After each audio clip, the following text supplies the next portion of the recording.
The chances of Armando Abrego Garcia being returned from El Salvador are suddenly dwindling to very slim because of Donald Trump's continued defiance of the United States Supreme Court and the unlikely event that the Supreme Court wants to cause an international crisis by making an order against an El Salvadorian dictator president who's already in a scripted moment with the Trump administration said he is not bringing Abrego Garcia back. This has to do with our democracy and not just Donald Trump trying to offload U.S. citizens and others to be housed and stored in an El Salvadoran jail.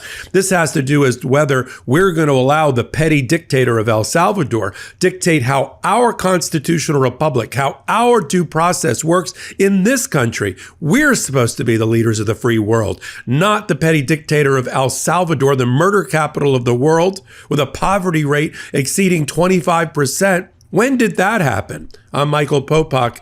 You're on MeidasTouch Network. Let's talk about this scripted call and response, pitch and catch, Oval Office ceremony crammed full of cabinet members, including Pam Bondi, the Attorney General of the United States, all there to basically, along with Bukele, the dictator, wearing some sort of black t-shirt under his suit, all there in a scripted moment, like an oil painting, to tell the Supreme Court and Judge Xinis in Maryland to go F herself.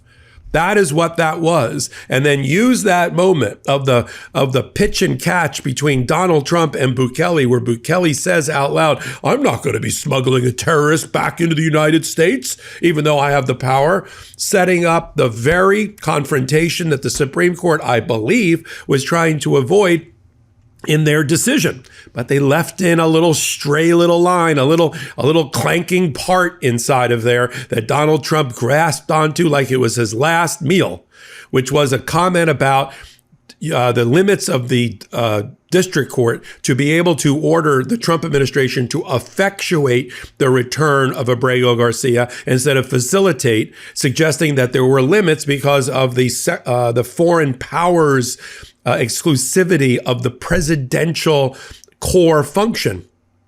So be careful, they told the court. Be careful on what you order and don't verge into this area of foreign affairs, which is the exclusive province of the president. Oh, so they latched onto that. I'm telling you, like a dog with a bone. Stephen Miller. Oh, we've been vindicated by the Supreme Court. You can't order us to do anything. It's a sovereign state. And then they started to flip. They started to flip their script and flip their narrative. On Monday or so, Donald Trump said out loud to reporters, well, if the Supreme Court ordered me to return somebody, well, I respect the Supreme Court. Well, we'll bring him back. Well, no. Now their position is El Salvador is sovereign. We can't order them to do anything. You can't order me as the president to conduct any type of foreign policy. This is all foreign policy. This is not foreign policy. It's only foreign because Donald Trump decided to delegate and offload and store human beings in El Salvador pursuant to a contract and pay El Salvador $6 million to fill an empty jail. Now Donald Trump loves that idea so much that he declared out loud at the Oval Office that he's considering sending U.S. citizen criminals to El Salvador. Sure, why not? There's a little something called cruel and unusual punishment. We're supposed to take care of our prisoners, not other people, based on our morals, our values, our patriotism. We don't abuse. We don't have an inhumane prison system. That's not America.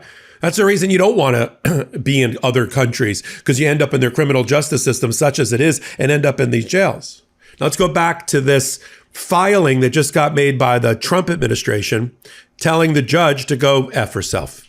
Every day, pursuant to a court order, and there's going to be a hearing today on it about contempt, the Judge Xinis, ordered, pursuant to her the empowerment of a Supreme Court decision that said you are responsible for administrating justice in that courtroom. You're doing the right thing, the 9-0 Supreme Court said, Judge Xinis. You are doing the right thing to preserve the due process rights, the constitutional Fifth Amendment rights of Abrego Garcia. We like everything about your order. Continue to monitor and keep the government's feet to the fire. But there's limits. We know this, Supreme Court. They're going to back down against Donald Trump on this foreign affairs and foreign policy issues. And Trump has created it and turned it into and morphed it into a foreign policy issue. Sovereign El Salvador, sovereign U.S. We can't tell him what to do. Sure you can. You have a contractor. You're paying him $6 million. Use diplomacy to get him back. Oh, you can't order me to use diplomacy. And you can see the flip script in a comment made by Pam Bondi, who is packed into this room for this photo op. She's the head of the Department of Justice. Here's her message to Judge Xinis with the hearing coming up today. Let's play Pam Bondi. The Supreme Court ruled, President, that if, as El Salvador wants to return him, this is international matters, foreign affairs, if they wanted to return him, we would facilitate it, meaning provide a plane. Now that's right on the heels of this call and response, good boy, give him a biscuit comment by the petty dictator of El Salvador, Bukele. Now, just a side note. When Zelensky, President Zelensky of Ukraine, who is a wartime president, literally his country is at war, showed up with like a fatigue shirt, all the Trumpers and J.D. Vance said, oh, it's so insulting. He didn't wear a shirt and tie. You'll see this next clip. Bukele shows up wearing a black T-shirt over a suit jacket. That's how he goes to the Oval Office. And this is the new thing for Donald Trump, and we're going to keep a close eye on it. He uses the Oval Office as a backdrop, as part of his bully pulpit. The pomp and circumstance of the Oval Office. I've never seen a president, and I've been covering this for a long time, and I've been a student of presidential politics since I was in college. I've never seen a president shove so many people. It's like 50 pounds of potatoes in a 5-pound sack shoved into the Oval Office. Secretary of State's there, J.D. Vance is there, Pam Bondi's there. Stephen Miller, let's take a time out for Stephen Miller for a minute. Stephen Miller, who's the deputy White House chief of staff and also like a lawyer or a spokesperson for the Homeland Security, he is running all of Donald Trump's domestic policy. You don't like a domestic policy of Donald Trump? You don't like the immigration policies? You don't like what he's doing with tariffs? That is Stephen Miller. Stephen Miller is the one that came up with the idea with Kristi Noem to use the Alien Enemies Act to send 250 terrorists that were allegedly at war with at Venezuela to El Salvador in the first place. So of course he's in the room misstating the Supreme Court decision, but Pam Bondi knows better, but she doesn't, because this is the position they're taking a little bit inconsistently in the courtroom. Let's play a clip of a pitch and catch comment, call and response, scripted to within an inch of its life between Trump and this comment by President Bukele that ends up in a filing later that night required by Judge Xinis. Let's play the clip of President Bukele. How can I smuggle a terrorist into the United States? I don't have the power to return him to the United States. So you can release him inside El Salvador? Yeah, but I'm not releasing, we're not very fond of releasing terrorists into our country. Hey, look at me, Michael Popok here. And yes, I'm actually using iRestore's amazing elite hair growth device. And now you know one of my many personal grooming secrets to having great looking hair at 59. It's time to shake off the winter blues and get ready for a fresh start. This season, tackle thinning hair and hair loss with the iRestore Elite. It's a clinically proven solution designed to help you regrow hair with 282 lasers and LEDs delivering light therapy directly to your scalp. Think of it as a rejuvenating treatment for your hair follicles, giving you a new look for the spring season. Now that we're experiencing those in-between days, when it's still chilly, but you're ready for a change, whether it's a rainy afternoon or a quiet evening indoors, the iRestore Elite is the perfect way to take care of your hair. Lightweight, hands-free, and painless. It works while you relax and prepare for the warmer days ahead. No hassle, just real results. For a limited time only, our listeners get $625 off their iRestore Elite when you use code LEGALAF at iRestoreLaser.com. That's $625 off your iRestore Elite at iRestoreLaser.com with promo code LEGALAF to get the hair regrowth device you've been wishing for. and start feeling like yourself again. Listen, the iRestore Elite device is the best at-home laser device in the world. It has more lasers, LEDs, and power output than the competition, ensuring you'll see results wearing it. And maybe the best part about iRestore, they offer a 12-month money-back guarantee, so you can try it risk-free. If your hair doesn't make a glorious return, you'll get a full refund, no awkward questions, just fabulous hair or your money back. Give yourself the gift of hair confidence this spring. For a limited time only, our listeners get $625 off their iRestore Elite when you use code LEGALAF at iRestoreLaser.com. That's $625 off your iRestore Elite at iRestoreLaser.com with promo code LEGALAF. Please support our show and tell them that we sent you. Hair loss is frustrating. You don't have to fight it alone, thanks to iRestore. Now hold that thought. Let me read to you for what's been filed. Now, every day for the last 3 days, the Trump administration has had to file what we call in court a declaration, which is a sworn statement under oath. It's like an affidavit. And every day they picked a new person. You know, I don't know whether it's a short straw going on over there, but every day it's somebody new. The first day they picked a guy that had no factual knowledge whatsoever, despite the fact that he needed to have factual knowledge. He even filed it in the wrong court or mentioned the wrong court in the filing.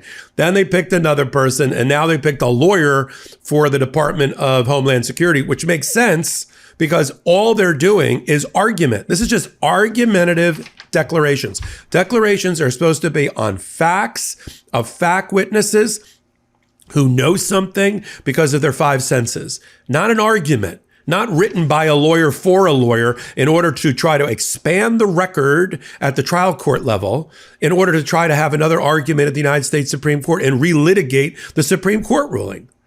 Now, the judge entered an order that every day at 5 o'clock, she wants to know where Abrego Garcia is in El Salvador and what steps have been taken to get him out and what steps will be taken. Now, in their filings, they're not telling her any of the steps. They're basically telling her to go F herself. We're not telling you, we're not telling you, and we're not telling you. In a separate filing, before I get to this new filing, in a separate filing on Sunday against a motion for contempt, which is going to be heard today, they actually went as far as to say, well, we know you know, Judge, that President Bukele is meeting on Monday with President Trump. It's a very sensitive situation. And you should just let us run this. And you can't tell us how to run foreign affairs anyway. See the United States Supreme Court decision. So we thought, oh, they like dangling the hope that they're negotiating a resolution. They were, you just saw the clip of Bukele saying, I'm not going to smuggle a terrorist back into the United States. I would never do that. Well, and Trump's like, well, what am I supposed to do? You saw. And you saw Pam Bondi say, well, we'd send a plane if he got out. Yeah, right. If he smuggled himself out, if there was a jailbreak like on television and he got out sudden of the super max prison in El Salvador and he just wandered to an airport and then, I don't know, stowed away in the landing gear and ended up back in the United States, we'd let him back in. Great. But this is not MacGyver, right? This is not a hostage movie, you know, one of these action movies. So here's what they just filed. This is from Joe Mazzaro. We'll put his picture up. Look at this guy. He's the acting general counsel of the Department of Homeland Security. He said, now this is supposed to be where Abrego Garcia is, what steps have been taken, what steps will be taken to have him facilitate his return. You listen to this. It won't take long. It's only 4 paragraphs substantively. On March 15, 2023, Abrego Garcia was removed to El Salvador. Yeah, we know that. That's paragraph 4. That's how we got here. Paragraph 5. Now he's trying to relitigate the history of the case with stuff that is not before the judge and has not been brought into evidence. During bond proceedings in 2019, an immigration judge upheld the Department of Homeland Security's decision not to grant bond, finding that its determination that Abrego Garcia was a member of MS-13, a gang, was trustworthy and supported by the evidence, and noted that Abrego Garcia failed to present evidence to rebut that assertion. Let's stop right there. What facts does he have to support that? He says, during a bond proceeding. Were you at the bond proceeding? Did you participate in the bond proceeding? Were you even in the Department of Homeland Security in 2019? Where did you get that information from? Who told you? What did you refer to? Again, a deficient declaration. The Board of Immigration Appeals Now he's continuing with the history of the case, the procedural history.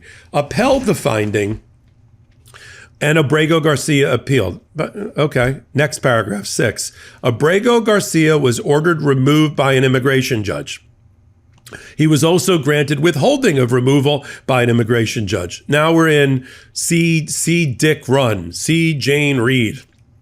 This is caveman writing. Abrego Garcia is no longer eligible for withholding. Stop right there. An immigration judge in 2019 issued an order which the Trump administration violated, which 13 different judges acknowledged, including all 9 judges of the United States Supreme Court, that he was illegally brought to El Salvador against an order of a federal immigration judge when the Trump administration knew that there was an order preventing his removal to El Salvador. That's it. That is the driver that led the Supreme Court to rule in Abrego Garcia's favor, to uphold our flag and our Constitution and our values. Then they go into the procedures, because their new argument is we're only going to facilitate on the domestic side. We can't tell the sovereign what to do. You dumped him off with the sovereign. You contracted with the sovereign. Pull the contract, pull the funding, and pull Abrego Garcia out of the Supermax prison. DHS has established process for taking steps to remove domestic obstacles, but we can't do anything about somebody in foreign custody. Paragraph 8.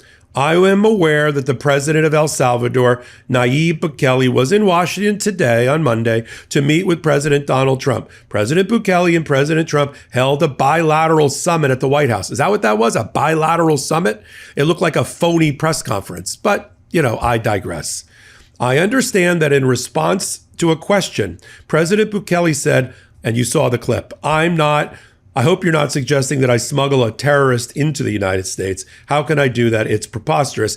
A video of the meeting is here at this clip, Judge. So you saw it, a scripted call and response. I'm surprised they didn't give Bukele a dog bone. He was so obedient. Here you go, boy. Good boy.